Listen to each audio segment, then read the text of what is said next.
কি শুধু ভোগের জিনিস? ফেলবো চোখের লর, কিসের জন্য জন্ম দিলিস? কোরআনে লাগছে ডর, পরের জন্মে আর মাঝে যেমন বিটি ছিলা না হয়।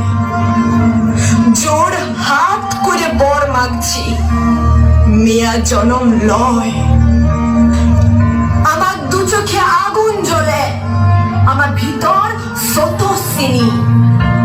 আমি করি লালন পালন সুজলা মেদিনী। আমি দশভুজা, দুষ্টকে দমাই রাখি।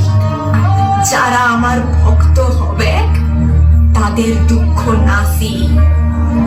তাও কেনে অভাগা আমি, তাও কেনে নিঃস্ব আমি, বলতে পারিস মা?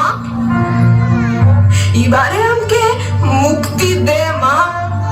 হব নাই আমি উমা, হব নাই আমি উমা, হব নাই আমি উমা। নারীরা আজ শিক্ষিত, অফিস আদালতে পুরুষের সাথে সমান তালে কাজ করে চলেছে। রাজনৈতিক কি অর্থনৈতিক সকল ক্ষেত্রেই তাদের অবদান অনস্বীকার্য। বর্তমানে আমাদের দেশের প্রধানমন্ত্রী, বিরোধী দলীয় নেত্রী, স্পিকার থেকে শুরু করে সকল অবস্থানেই বিরাজমান নারী। কিন্তু তারপরও কি থেমে আছে নারীর প্রতি সহিংসতা, নির্যাতন?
জমছে এক পাহাড় অসহ্য বিচার।